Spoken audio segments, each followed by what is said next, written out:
What is happening? Hulk Hogan died. It's over. Rip. Thing is, Hulk Hogan's legacy, you know, it really went south. Like, deep south. It's a shame. It's a shame. Fire attack Bravo, Rescue 46, LR 45, Engine 46, cardiac arrest. Cardiac arrest. Rescue 46, LR 45, Engine 46, fire attack Bravo. That's crazy he's dead. Ah, well, whatever. Do you guys really care? Well, not care. Like, I'm sure the internet fucking hates him. 300,000 tweets and he just died like 20 minutes ago. That's wild. Damn, no one cares. Hulk Hogan dead. Black Twitter. In honor of Hulk Hogan, here's probably the greatest tweet of all time. Damn, Bam, I wish you were still with us. I'm sure I would love to hang out with you again, my brother. I love you. I'm still alive, brother, but I miss you too. Hulk Hogan entering hell. Where am I? Yo. There's no Hulkamaniacs here.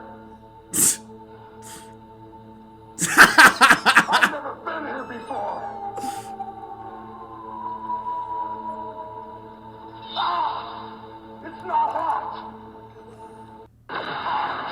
He also defended the McMahons during the trial. You gotta realize, Mago, he probably did that because he knows that fucking Vince McMahon has probably so much shit on them that if he dared talk shit, that he would get thrown down to the ground even more. I promise you that's what it is. They probably have so much untethered bullshit with each other that there's no way he would talk shit about him.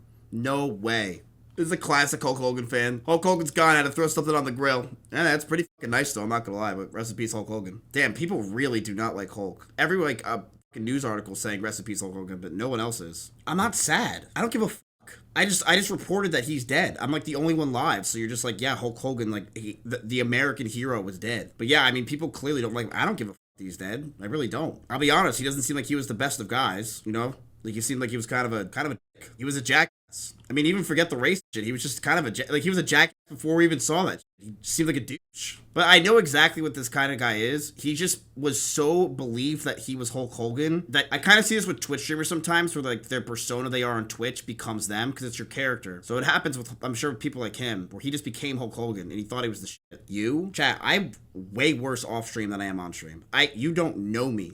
Like on stream and off stream, I am the same fucking person because I was like this before I was a streamer. You don't know me. Can you relate? Wait, I can completely relate with Hulk Hogan. Are you kidding me? To a core, I get the guy. We're both dead on the inside. Being a celebrity is already going to create ego problems. It's hard to remain humble and honest when people treat you as larger than life. But with Hogan, it goes... See, a lot of you guys are like, what, like 10, 12, 15, I don't even know anymore. But when I was a kid, Hulk Hogan was a god. Like, he was genuinely a god amongst men. Like, he was everywhere. Every single store, person, kid had Hulk Hogan in their arsenal. Every kid was obsessed with him. Him and Undertaker, yeah. A step further. Most method actors work on a role for a few years maximum, and then they are able to go back to real life or transition to a new film role. But Hulk Hogan has played the same exact character for 35 years. Every match he wrestled to every word he spoke was a carefully crafted novel from a team of writers shaping the public's perception. The character of Hulk Hogan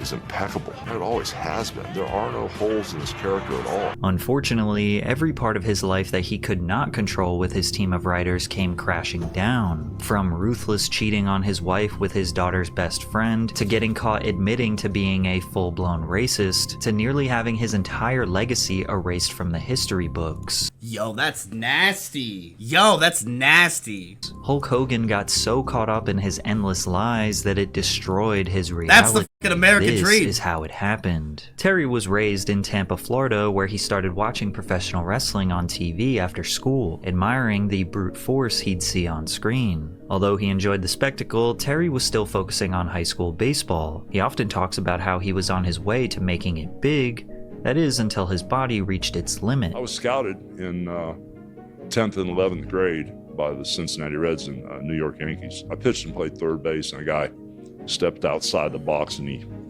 hit the ball in the handle. And as the ball dribbled down the third base line, I picked it up and I threw it underhanded to first base, and I broke that cap off my elbow. They put a cast on my arm and that cap went back on, but after that, my pitching arm was screwed from third base. I didn't have the same arm. Since Hogan became such a superstar, one would assume that there would be some sort of confirmation from the Yankees or Reds that they were once scouting the wrestling phenom. However, there is no proof that that ever happened. It became a theme in Hogan's life to embellish or exaggerate stories, so much so that people stopped believing any word he says. One of his favorite stories is how he almost played bass guitar for Metallica. After his baseball career came to a screeching halt, Terry decided to pursue music, spending a decade playing fretless bass guitar in several Florida-based rock bands. By 1976, he formed a band called Ruckus with 2 local musicians. He even claimed he was so good, one of the most legendary rock bands of all time recruited him. I used to be a session musician before I was a wrestler. I played bass guitar. I was big pals with Lars Ulrich, and he asked me if I wanted to play bass with Metallica in their early days, but it didn't work out. Just a few days after Hogan said this, Lars Ulrich went on the Howard Stern show and said that he has a photographic memory, but I certainly have no recollection of doing anything with, quote, Hulk Hogan, end quote. After Lars called out Hogan's lie, the Hulk drastically changed his story. Metallica needed a bass player, and I go, oh my God, would I love to be in Metallica? So I put the word out everywhere. I wanted to get an audition to be in Metallica. Never heard from them either. Perhaps Hogan became accustomed to scripting his persona in his career that he tried to boost up his real-life story a bit. Sure, this could be seen as harmless exaggerations, but this bad habit would slowly leak into almost every facet of his life, and eventually lead to his demise. When he wasn't absolutely shredding the bass guitar, Terry spent the rest of his days getting shredded at Hector's Gym in Tampa, Florida. He encountered many wrestlers from the Florida region who frequented the bars where he performed. I started playing in this kick-ass rock and roll band, and a couple wrestlers came into the show. Then a couple of nights later, even more came in, because they had told each other that there was this kick-ass band, and because there was a kick-ass band, there was all this hot ass running around, you know? Yeah. All of a sudden, before I knew it, there was a bunch of wrestlers at our gigs. These were regional wrestlers who would wrestle in Tampa, Miami, Orlando, and Tallahassee. So they'd come back to Tampa every night, where we would all be playing till 3 a.m. in the morning. Notable attendees included Jack and Gerald Briscoe, better known as the Briscoe Brothers, a tag team wrestling duo in the area. In 1976, the Briscoe Brothers encouraged Hogan to pursue wrestling after being impressed by his growing physical stature. And in 1977, Hogan embarked on his rookie season as a wrestler. Hulk said in his 2010 autobiography that Elvis Presley was a huge fan of his at the time, but Elvis died 11 days after Hogan's first match in 1977, and that match was not in Memphis, Tennessee, which is where Elvis was. Terry didn't actually commit to a full-blown wrestling career until 1979 when he adopted the stage name Terry the Hulk Boulder. Spending his early years on the independent circuit, he then appeared in various wrestling promotions, including a brief stint in the WWF, before settling in New Japan Pro Wrestling, where he made a name for himself. Sunday, Monday, Tuesday, Wednesday, Thursday, Thursday, Friday, Saturday, Sunday comes again. Yo! Monday, Monday, Tuesday, Wednesday, Thursday, Thursday, Friday, Saturday, Sunday comes again. And while Hogan was growing his brand in East Asia, he claimed in his autobiography, My Life Outside the Ring, that his work in the region allowed him to wrestle 400 days per year. If I say I wrestled 400 days a year, it's no exaggeration. My years were actually longer than 365 days. There were times when I'd fly back and forth to Japan twice a week just to wrestle. Now it was nothing to wrestle in Madison Square Garden one day, then fly all the way to the Egg Dome in Tokyo the same day, because you'd gain 14 hours and then fly back to the West Coast. So it was actually like 73. So I could wrestle in Japan today and then fly back across the international date line and land in another town yesterday. I was constantly adding days to my years. Now there are no records of Hogan wrestling in Madison Square Garden one day and then the Egg Dome the day after. Now it's unclear if Hogan was serious or just trying to make a silly exaggeration, but his wrestling 400 days per year has become a meme to poke fun at his relentless lies. Regardless, it's safe to say that Hogan was a huge star in the wrestling world. At the time, the United States had defined territories that different wrestling federations controlled. Hogan was one of the few who wrestled in basically every territory. He was able to help draw new interest locally and sell tickets since he was a national star. He said in his autobiography that he was the first wrestler to walk out to the ring to music, revolutionizing the sport. But Sergeant Slaughter, Chris Colt, Mildred Burke, and wrestlers from the 50s and 60s had entrance music. However, major changes were on the horizon. Vince McMahon bought the WWF from his father, the territory that controlled the northeast sector of the US. Vince was planning an all-out takeover of the entire industry. His vision was to sign the best and most popular wrestlers exclusively to the WWF, so they could not wrestle in any other promotion but his own. Although this is extremely common today, back then it was seen as a merciless business practice intended to dismantle the wrestling industry and create one giant monopoly. And as we all know, it worked. But after Hogan's acting role in Rocky III, he became a mainstream superstar. And at that moment, Vince McMahon knew who the face of the WWF was going to be. Terry established himself as a fan favorite, and within 1 month, he won his first WWF World Heavyweight Championship at Madison Square Garden. From there, his takeover was in full effect. He was headlining WWF events every night to sold-out crowds across the Northeast, continuing to amplify his superstardom. I feel no pain. I fear no man. In his interviews, Hogan often referred to his fans as Hulkamaniacs and introduced his 3 demandments: training, saying prayers, and eating vitamins. Over time, he added a 4th demandment: believing in oneself. Hulk was larger than life, physically and metaphorically. He stood at a staggering 6 foot 7 inches tall and weighed 295 pounds with 24-inch biceps, all while containing a superstar aura that he described as being similar to a cult leader. Do you know anything about Hulkamania? Hulkamania? Hulkamania. If you want me to. What is Hulkamania? Well, Hulkamania is the newest thing, Johnny. It's the thing that is sweeping the country. I'm sure some of these guys over here might know about it. It's like a new cult. And it's like follow the leader. Everybody does what the Hulkster does. It's like truth, justice, and the Hulk Hogan way. Hogan's image was plastered on action figures, lunchboxes, and video games, making him a pop culture phenomenon and one of the most recognizable figures worldwide. He was named the most requested celebrity of the 1980s for the Make-A-Wish Foundation's children's charity, being featured on the covers of Sports Illustrated, TV Guide, and People magazine, while also having his own CBA Saturday morning cartoon titled Hulk Hogan's Rockin' Wrestling. He was officially the face of professional wrestling. Hogan and Vince McMahon developed a very close relationship. Even though Vince was a ruthless businessman who often took advantage of his wrestlers, Hogan seemed to protect the interests of the corrupt CEO rather than his fellow co-workers. At least that's what WWE Hall of Famer Jesse Ventura says. You and Hulk were once good friends. Yeah. What's the likelihood of that ever being repaired? Never. What? Can't trust him. And he's the one that ratted me to Vince when I tried to unionize. I found that out under federal deposition when Vince was put under sword. And he didn't True. The worst thing Hulk Hogan ever did is he was a fucking snitch. Hesitate at all. I told my lawyer the story, and in deposition you can ask about anything. And so I wanted to know who ratted me in the locker room, because there were no agents, no one from the office was in there when I did it. So it had to be one of the boys. And when my attorney said, Mr. McMahon, has there ever been a union in wrestling? And Vince said, no. He said, has anyone ever tried to? And Vince said, well, I think Jesse Ventura spouted his mouth off about it once before. My attorney said, did you hear Mr. Ventura? No. Well, then how do you know he did? With no hesitation, Vince went, Hulk Hogan told me. Whoa. And I didn't show any emotion, but I almost tipped over in the chair because he was my friend. And I thought, but then I understand why. When we went to court, I saw in WrestleMania 3, Hogan got paid more than all of us combined. Now, why would he want a union when he's getting taken care of? Then again, many wrestlers of this era, like Greg Valentine, say he was a great guy. When I was wrestling in Florida, when he was still playing the guitar at a band, I met him there.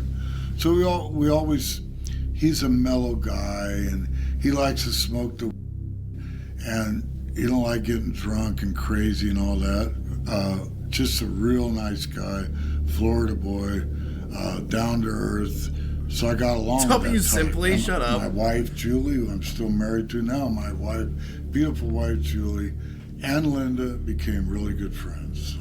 Nothing could slow down Hogan's dominance, and his reckless actions would lead to his first major controversy. During an interview in 1985, he choked out TV personality Richard Belzer, causing him to lose consciousness. Then he dropped his unconscious body to the floor, where he split his head wide open and required an immediate hospital visit where he received 9 stitches. Called a front shin lock. How about it, T? Keep like that for a little while.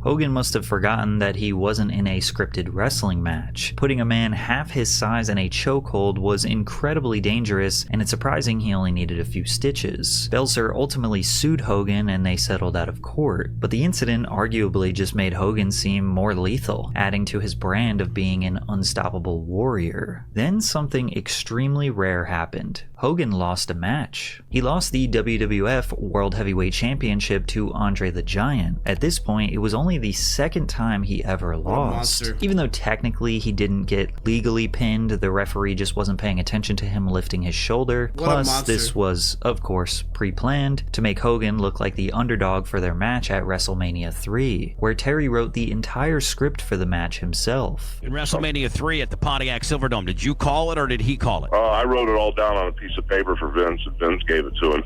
Well, now, hold on now. So you were afraid. You would testify now that, I mean, you physically were afraid of him because, I mean, he... No, I wasn't afraid of him, but he was in just so much pain that, we really weren't sure. Vince came to me the night before. We really weren't sure the way the finish was going. So I said, let me write down a plan A Hulk Hogan match. It'll blow the roof down out of the place. So Vince took out his big yellow pad, his big yellow notebook pad, and I wrote. Hogan finished the match by picking up the 6'10", 400 or 500 something pound beast and slammed him. Everybody knocks me for this on the internet, and everybody always just says BS. But the honest to God's truth is they weighed him in. They always said he's the 500-pound Andre the Giant. But we weighed him at the scales at the baggage claim in Detroit. When we came to Detroit, he was about 697 because he'd gained a bunch of weight, and he had that huge back surgery in England. He was in a ton of pain. The match was watched by 33 million live viewers, making it the most watched wrestling match in history still to this day. Damn. However, this was Hulk Hogan's peak, and his dominance as the #1 wrestler in sports entertainment was coming to a close. He was able to generate excitement for a few more years when he teamed up with WWF's second biggest talent, Macho Man Randy Savage, to form the Mega Powers. The legendary tag team was a fan-favorite partnership built on mutual respect after Hogan saved Savage from a beatdown, leading to their iconic handshake that symbolized their unity. But in the early 90s, the tides began to turn against Hogan and wrestling as a whole, as Vince McMahon and the WWF were being investigated for the rampant steroid usage throughout the business. One of these little dudes out there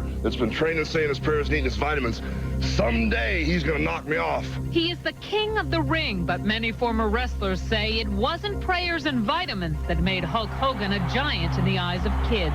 I myself personally have injected Hulk Hogan with anabolic steroids. Did the biggest star Who cares? I cannot believe this was a thing that people ever cared about. in pro wrestling get to the top by using dangerous drugs? Although wrestling is scripted, to say that it's fake is definitely disrespectful. It's no secret that wrestlers regularly face extreme physical demands, enduring injuries and chronic pain due to the rigorous nature of their back-breaking profession. The combination of intense training, frequent matches, and the expectation to maintain peak performance levels, it leaves little time for proper recovery, and as a result, illicit substances are sometimes misused as a quick solution to manage pain, allowing athletes to continue competing. Not to mention the aesthetic benefits. The bigger, stronger, and more muscular you looked, the more potential you had to become a star. The number of pills that were being handed out at the WWE at the time was mind-boggling. Following the increasingly thorough coverage of adverse effects, steroids were prohibited in the United States after the passing of the Anabolic Control Act of 1990, meaning trafficking steroids is handled similarly to trafficking cocaine or LSD. As the act went into full effect, the athletic industry as a whole was being viewed through a different lens, because performance enhancing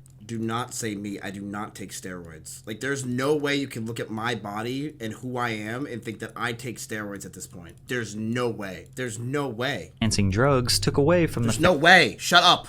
fairness of the game. But wrestling is an interesting point of contention because the matches were scripted and pre-planned. Therefore, it's kind of impossible to have an unfair competitive edge. There was a doctor that would meet us in Hershey Park, and he walked in with 6 or 7 suitcases full of pills and steroids. That was a big foul up because you could go in there and ask him for Valium, Halcyon, steroids, pain pills, whatever your heart desired. And that alleged doctor was George T. Zahorian, who got a job as a ringside doctor for the WWF in 1984. 5 years later, the FBI started quietly investigating the doctor's questionable business practices. The feds subpoenaed Zahorian's FedEx records, uncovering regular shipments to Vince McMahon, Hulk Hogan, Roddy Piper, and other wrestlers on Vince's payroll. And this was enough evidence to indict Zahorian on 15 counts of distributing controlled substances. That all of a sudden there would be a line that would form to see Dr. Zahorian. Well, after a while, it was known by everyone what was going on. That's all these guys were getting their stuff. They lined up. Absolutely lined up. To get steroids. Yeah, sure. And you said this, that you think this is acceptable and they shouldn't care? Yeah, why would you care? They're literally doing this. They're doing it to themselves. Who cares? Who gives a fuck? Hulk Hogan, Roddy Piper, Rick the Model Martel, Dangerous Dan Spivey, and Flying Brian Blair were all subpoenaed to testify at the trial. They all appeared, except for Hogan, who was excused, even though Dr. Zahorian stated that he had known and successfully treated him for a...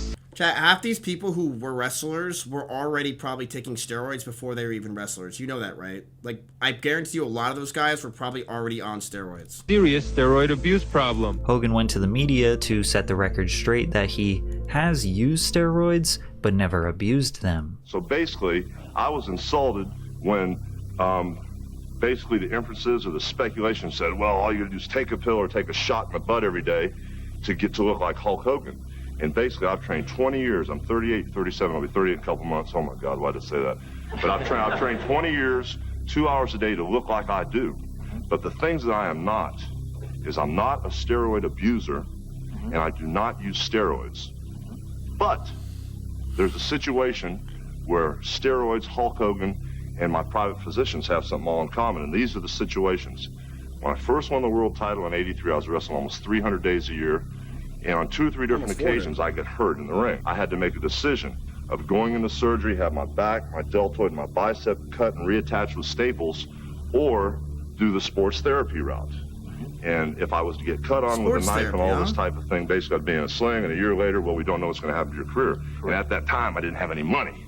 So basically, I made the right decision. And that sports therapy involved prescription drugs by my physician that I trusted, legal prescription drugs. And those involved basic anti-inflammatories and a synthetic male hormone, which is a form of a steroid. Right. And on 3 different occasions, I had the same type muscle injuries.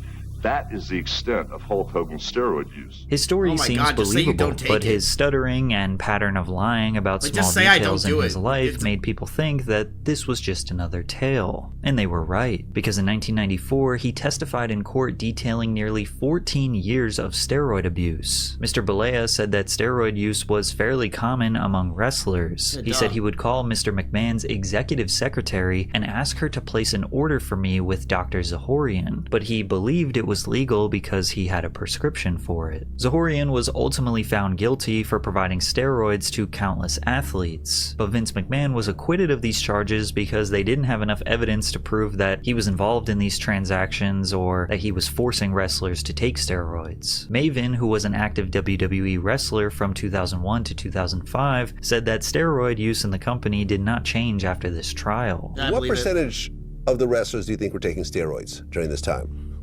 100%?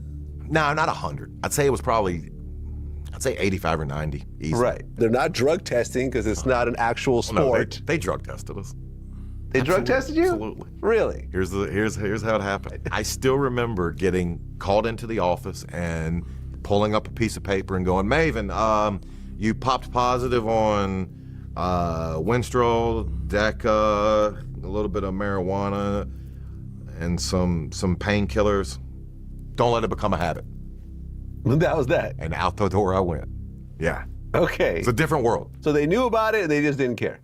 Regardless, after the trial, Hogan's reputation to the public was tarnished. It didn't quite hit the same to portray him as this illustrious American hero inside the ring. Vince McMahon said his career was finished, and the WWF needed younger, fresher, and edgier talent to maintain interest in the sport. Hogan left professional wrestling to pursue a career in film and television. He already had a few movie roles at this point, such as Rip in No Holds Barred and Shep Ramsey in Suburban Commando, but in 1993 we saw his next big motion picture, Mr. Nanny. This film was about a former professional wrestler who is hired to be the nanny for a couple of bratty kids. Now, he's got to bring them back, because he's not just a babysitter. He's Mr. Nanny. As you can imagine, this film, and all his other films, were abysmal box office failures. But lucky for him, he was being scouted by one of the WWF's biggest competitors, World Championship Wrestling, and they were going to save his career. WCW's Executive Vice President, Eric Bischoff, declared open war on the WWF and used financial backing from Ted Turner to aggressively recruit and sign former high-profile WWF wrestlers such as Ric Flair, Ricky Steamboat, and Dusty Rhodes. But they knew Hulk Hogan would drastically increase their visibility, and in 1994, he signed with WCW. I told ya, Hulkamania was gonna run wild in the WCW, brother. Look at all the Hulkamaniacs. Bischoff offered Hogan total creative control over his character, in addition to a multi-year, multi-million-dollar contract at a time where just a few of the top wrestlers were maybe receiving around $1 million a year. Giving this much power to Hogan would eventually be the demise of the brand. While Hogan has denied ever using his creative control in the WCW, former employees have claimed otherwise. Apparently, at the Bash at the Beach match in 1994, legendary wrestling writer Vince Russo wrote that Hogan was going to lose his match to Ric Flair, to which Hogan initially agreed with, but then allegedly changed his mind at the last minute. Hogan's attorney sent a fax to WCW's office after the closing hours on Friday. The pay-per-view is Sunday. Sends the fax to the office after closing hours stating Hulk Hogan was going to play his creative control card and was not going to do what was written. Friday after the office closes and everybody is on their way to the Bash at the Beach, so nobody saw this fax prior to the show. Russo's recollection seems to make sense because in the final moments of the match, Ric Flair is seen hitting Hogan, to which Hogan is not reacting, only for him to put his finishing move on Flair and pin him for the title. This is one small example of what many believe to be Hogan's abuse of power in the WCW, a man who is so enthralled in his own ego that he believes his character and persona is more important than the entire 80-man roster. He even scripted himself to beat every top wrestler on the roster and made himself the champion for 469 days, the longest in WCW history. Or maybe he's just that dominant. Likely sensing that the people were tired of the Hulkamania shtick for the past 2 decades, he finally turned heel, which is a wrestling term for becoming an anti-hero or villain. He formed the legendary trio New World Order, or NWO, alongside Kevin Nash and Scott Hall. He dropped the bright yellow and red and opted for all black. He even dyed his beard black. NWO was a drastic change not just for Hogan, but all of wrestling. The gritty, anti-establishment, and gang-like persona brought attitude to wrestling, removing the glitz and glam of the heroic athletes of the 80s. They were selling millions of dollars in merchandise and genuinely stealing viewership from the WWF. Hogan's vision for NWO nearly put WCW in the #1 spot, but then, many believe Hogan drove it into the ground. Everything that has a meteoric rise needs to fall, whether it be in the real world or scripted television. But Hogan did not want the NWO to fall, and many have accused him of never passing the torch. He seemingly never wanted to let anyone beat him, which does add up considering he only has 14 clean losses in his entire wrestling career. Instead of scripting the downfall of NWO when it got stale, they did the opposite. They expanded, making the once tight-knit anti-establishment crew seem like a bloated club that anyone could join. Then they relentlessly pursued this confusing storyline where there was a division within NWO where Hogan was the leader of NWO Hollywood and Kevin Nash was the head of NWO Wolfpack. And then the entirety of WCW storylines were centered around this uninteresting internal battle of a gang. Many speculate that it was all just Hogan trying to keep the entirety of WCW around his brand. And to make it worse for them, the WWF developed some of the most electrifying and entertaining characters and storylines in the late 90s with legends like Stone Cold Steve Austin, The Rock, The Undertaker, and many more. But the WCW's credibility was permanently damaged after the infamous incident called the Finger of Doom. They heavily marketed and hyped up the incredible battle of Hogan versus Nash for the World Heavyweight title. Two anti-heroes who created a movement and now were fighting to decide who gets control of the whole thing. The match began and Hogan gave a light poke to Nash's chest, then he pinned him, and they get up and hug,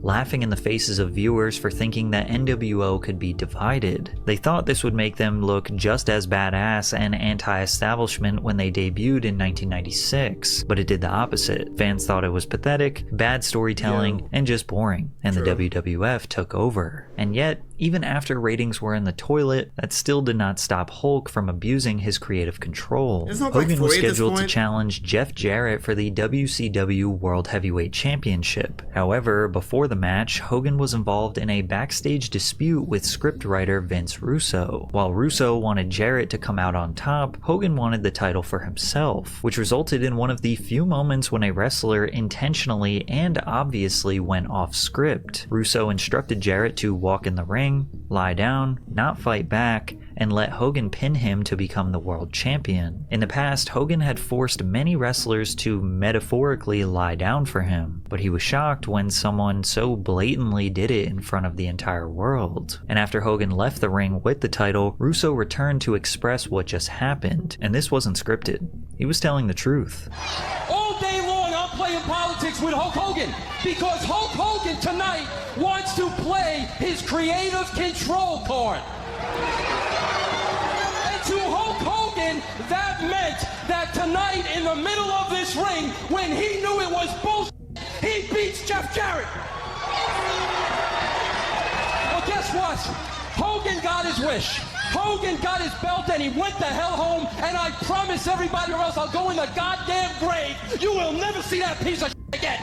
And after that moment, Hogan was never seen in the WCW ever again. After Russo's rant, the fans realized just how much control Hogan had. He could decide what would happen with his own character and everyone else's, without anyone being able to stop him. In response to this rant, Hogan filed a defamation lawsuit against Russo, but he had absolutely no case whatsoever, and it was dismissed in 2002. Hogan's creative control became such a widely discussed issue that a long-standing meme holds in the wrestling community, quoting Hogan as saying, "That's not gonna work for me, brother." And although we don't know for certain he ever said this, it seems extremely likely. In February of 2002, Hogan made his return to the WWF as a heel at the No Way Out pay-per-view. He showed up as the leader of the original NWO with Hall and Nash, as the three immediately started causing problems with the company's top superstars, The Rock and Stone Cold. The Rock challenged Hollywood Hogan to a match at WrestleMania 18, billed Icon vs. Icon, and put on one of the greatest matches in WWE history. And to many people's surprise, Hulk Hogan actually lost. The crowd in Toronto Skydome overwhelmingly supported Hogan, creating an electric and unpredictable atmosphere. He received a standing ovation, and this would have been the perfect time to retire. This was his chance to pass the torch, respectfully and humbly take a loss, and gracefully bow out. He was 50 years old, a questionable businessman, but undeniably a legend. Plus, he simply did not fit in with the New Age wrestlers, but instead, he hung around and had a very lackluster exit from the company. Hogan fought the likes of Kurt Angle, teamed up with Edge to capture the Tag Team Championship, helped elevate in newcomer Brock Lesnar, and even went toe-to-toe with Vince McMahon at WrestleMania 19, where the two old guys actually put on a pretty good match. From there, Hogan had a stint where he wrestled as a masked superhero called Mr. America, who loosely resembled Captain America. Mr. America was seemingly an alter ego, as he used the same entrance theme, signature gestures, moves, and phrases as Hogan, despite repeatedly denying being Hulk Hogan. This storyline was terrible. During his last appearance on SmackDown, Mr. America unmasked to show the fans he was indeed Hogan, putting his finger on his lips and telling the fans to keep quiet, as if they didn't already know. It was later revealed that Hogan was just unhappy with his salary at the time and quit. But while Hogan's wrestling career was starting to slow down, the buzz surrounding his personal life was just picking up. His first major success outside of wrestling came in 2005 with the launch of his VH1 reality TV show, Hogan Knows Best, which can we all acknowledge that the name of this show couldn't be any more obviously made up by Terry himself. Although the early 2000s were famous for giving every random celebrity or family their own TV show, there were a few diamonds in the rough. Considering Hogan Knows Okay, to be honest, the Osbournes was actually pretty good. Best ran for 4 seasons, also producing a 2-season spin-off for his daughter called Brooke Knows Best. It's safe to say that the fans liked it. It's also safe to say that this show led to the destruction of Hogan's family. Perhaps Terry needed to exist in a scripted environment since he spent the last 30 years working with Vince McMahon and teams of writers controlling his words and outcomes. Reality TV operates the same exact way, where their daily lives and conversations are portrayed as this found footage caught on camera type reality, when it's all producers coming up with storylines and feeding people information to create drama and interest. His kids are portrayed as lazy and incompetent, very stereotypical rich kids living the high life with their dad's millions. His daughter, Brooke, is an aspiring singer and songwriter, trying to capitalize on the blonde bombshell aesthetic pioneered by Britney Spears. Unfortunately, she just made horrible music, so it didn't really work out. His son, Nick, seems to be in the process of discovering who he is, what he's interested in, and what type of career he wants to pursue. Tragically, one night in 2007, just 16 days after his 4th speeding ticket in 11 months, the 17-year-old was street racing in his Toyota Supra at top speeds before fishtailing and crashing into a tree. Nick's passenger, 22-year-old John Graziano, suffered severe brain damage that has left him permanently unable to speak, walk, or eat. While Hogan called his son in jail, the conversation was recorded, as all of them are. Transcripts of the conversation were revealed that many interpret as Hogan blaming the victim for this situation. Well, I don't know what type of person John was, what he did to get himself in this situation. I know he was pretty aggressive and used to yell at people and used to do stuff, but for some reason, man, God laid some heavy stuff on that kid, man. I don't know what he was into. In Hogan Knows Best's final season, they display the beginning of what would ultimately be the destruction of Terry and Linda's marriage. I can't live like this, Terry. Every day, it's drama. It's just ridiculous. In case you can't tell, I've had it, okay? Linda has verbally suggested maybe we should just be divorced. So the words were spoken? Yeah. It's just to the point where we cannot keep doing this. I really don't care, because I sure as hell am not going to live like this anymore with you. Terry, I just have one last thing to say to you, and I hope this is the last thing I ever have to say to you, is that I hope you realize now what you walked out on, and you know what? I hope this is just the beginning of your misery. And to no surprise, they did end up getting a divorce after the show concluded. Hogan's darkest year was in 2007, when he wasn't wrestling or shooting his reality TV show. It's almost like the moment his every move wasn't being scripted or choreographed, he collapsed. The final nail in the coffin was when Linda discovered that Terry cheated on her with their daughter's best friend, Christian. And just when you think that he's fucking down and out, he comes coming right back, baby. He comes right fucking back. That's fucking nasty. Plant. My relationship with Terry began at a time when Terry and Linda privately knew their marriage was ending, she told the tabloid. She had left him already, although no official papers had been filed. Christian tried to apologize to Brooke as she felt immense guilt. In a MySpace post, I wish the show didn't end. Fuck, that would have been such good TV. Brooke responded, "When your best friend and one of your closest family members that you have loved unconditionally since your first day on this earth betray you together, you could maybe find it in yourself to forgive one day." Oh my god, I cannot imagine what she was thinking. Oh my god, your best friend. Holy fuck, she's traumatized for life. Her parents get a divorce and her dad gets their best friend.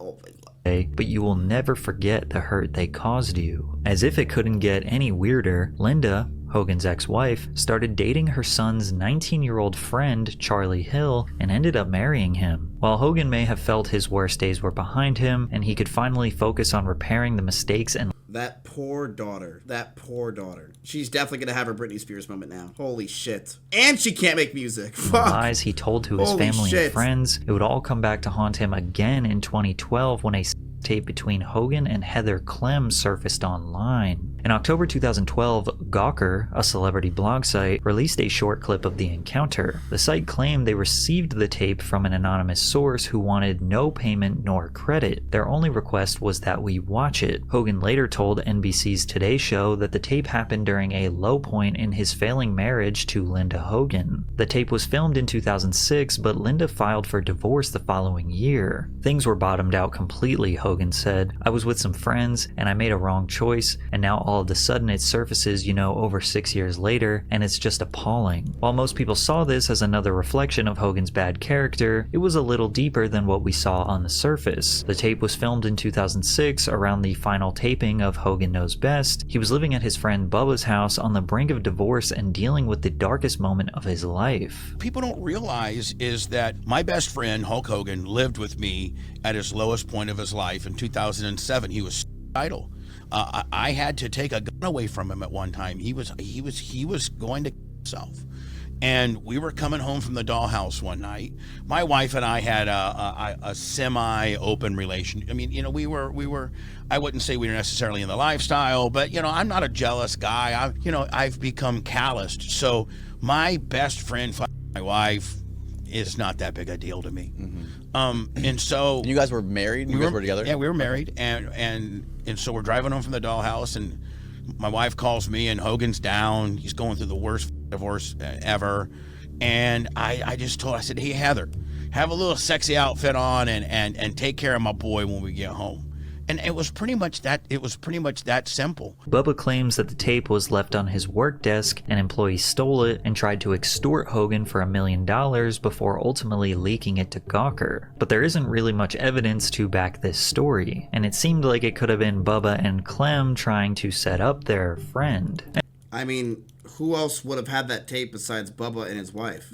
So Hulk's best friend betrayed him. It had to have been them. As we know, this was the second time Hogan got caught cheating on his wife. So while nobody was claiming that he is a saint, most people agreed that leaking his tape was a violation of his privacy. Which is why on October 15th, 2012, Hogan filed a lawsuit against Bubba and Heather Clem for invading his privacy, having recorded the encounter without his knowledge. Do you have any idea before the sexual encounter happened that it was going to be filmed? A settlement was reached on October 29th with Clem making a public apology to Hogan. Hogan later sued Gawker Media for posting the 90-second clip of the tape. And on March 18th, 2016, the jury delivered a verdict in favor of Hogan. In compensatory damages, Hogan was awarded $115 million, $55 million for economic harm, and $60 million for emotional distress. The jury later awarded him an additional $25 million in punitive damages. And while this might actually be seen as a huge win for Hogan, more shameful things from his past were coming to light, but this next one would nearly ruin his legacy permanently. More found footage of Hogan was released, but this time he was making racist comments regarding his daughter Brooke dating black men.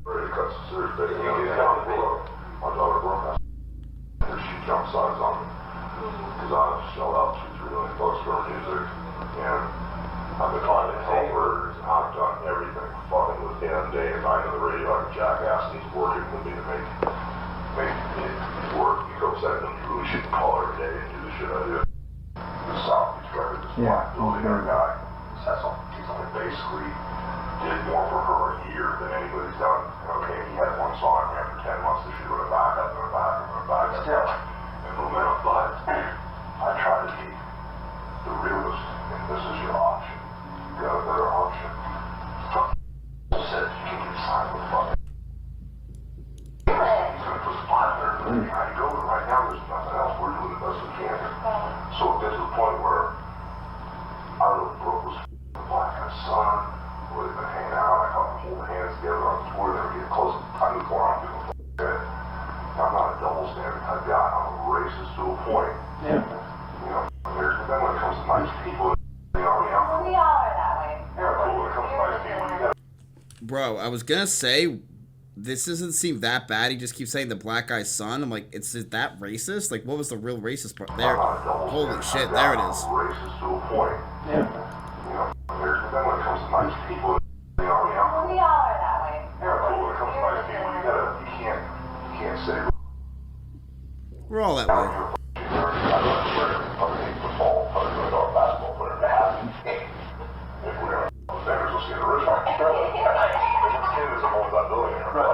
The thing is, now they start doing these nasty emails, so someone will arrive at a relationship. And so now don't ever talk to anybody. No.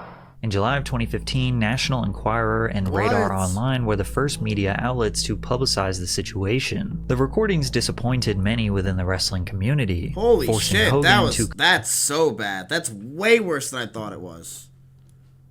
Holy shit. Come forward and address his racist behavior. 8 years ago, I used offensive language during a conversation. It was unacceptable for me to have used that offensive language. There is no excuse for it, and I apologize for having done it, Hogan said in a statement to People. This is not who I am. I believe very strongly that every person in the world is important and should not be treated differently based on race, gender, orientation, religious beliefs, or otherwise. This is obviously Hogan's biggest lie to date. Like, it's one thing to argue that something is out of context, or maybe something is a microaggression, but here this guy is 60-something years old, dropping hard R's and literally saying out of his mouth, "I'm a racist." It couldn't have been any more clear. The WWE was feeling more pressure than ever to respond to the actions of their once golden boy, and they did. By scrubbing Hulk Hogan from the WWE's website, the company removed almost all references to Hogan, including his listing as a judge for the reality competition show Tough Enough. They removed his merchandise from the WWE shop and his entry from its WWE Hall of Fame page. Hogan tried to reframe the narrative, with his lawyer claiming that Hogan chose to resign. However, WWE clarified the company terminated their contract with Hogan, stating that they are committed to embracing and celebrating individuals from all backgrounds. In response to the controversy, Mattel stopped producing Hulk Hogan's action figures, while Hogan's merchandise was removed from online stores of Target, Toys R Us, and Walmart. Hogan tried to add more context as to the reason why he decided to use these racist remarks in a carefully scripted interview with Good Morning America. I gotta hear this. I gotta hear how he fixes this. Let's see if Hulk Hogan's 70 years of lies can somehow make this work. Are you a racist? No, I'm not. I'm not a racist. I never should have said what I said. It was wrong. I'm embarrassed by it. But a lot of people need to realize that you inherit things from your environment. And where I grew up was South Tampa, and it was a really rough neighborhood, very low income. Bro, he's talking like he's like 16. And all my friends, we greeted each other saying that word. The word was just thrown around like it was nothing. Is it fair to say that you inherited a racial bias? I would say that is very fair. The atmosphere, the environment I grew up in, all my white friends, all my black friends, to hear the word on a daily basis when they'd greet me in the morning. That's what they say to me. Good morning, so-and-so. I think that was part of the culture and the environment I grew up in. Even though Hogan was ostracized from the wrestling community, many wrestlers continued to speak in support of him. Virgil commented, "Hogan has never given me a reason to believe he is a racist," while Kamala added, "I do not think Hogan meant harm by saying that. Hogan is my brother until he decides not to be." Dwayne Johnson initially expressed his disappointment, claiming to have known Hulk Hogan for a lot of years, assuring, "I'd not know him to be a racist," before strangely describing his racist rant as merely trash talk. WWE Hall of Famer Booker T addressed it as well. Hulk Hogan, especially speaking right now. And, he's an ambassador. He's a great ambassador for the game. He should be a part of it. Yes. Well, with the whole, past N-word stuff and everything else, I know in a report it was like, hey, people deserve second chances. Everybody deserves a second chance. Yeah. Life's all about it. Even Steve Harvey spoke out in support for Hogan. I have never used the word in a comedy special because it's not acceptable. Now, do I forgive him? Yeah. Do I think his career should be ruined because of it? No, I don't. Because if we're ruining people's career for that word right there, ain't none of us gonna be working. Although wrestling fans were entirely fed up with Hogan's nonsense, it seemed like his celebrity friends and wrestling peers respected him enough to defend him publicly. On July 15th, 2018, Hogan was reinstated into the WWE Hall of Fame. He made his on-screen Really? What? Miz is literally Hulk Hogan. Bro, reinstate me. God damn it. It's fucking bullshit. Return 4 months later as the host of WWE's Crown Jewel. Steve Harvey said, I'm good. We're good. His final wrestling appearance. If it wasn't for Hulk Hogan, we would not be here tonight. Be a lot of Gawker fans. Well, let me tell you something, brother. Miz next year at TwitchCon. Bro. It's like when Mr. Krabs takes off his shell. This is what Hulk Hogan... The amount of steroids this guy probably took his entire life, it's kind of crazy. He lived to 71. 71 years old with all that steroids. It's kind of like how, you know, Ozzy died because you're like, damn, how did he take all those fucking drugs over the years and still live that long? Same thing with Hulk Hogan, just on a different way.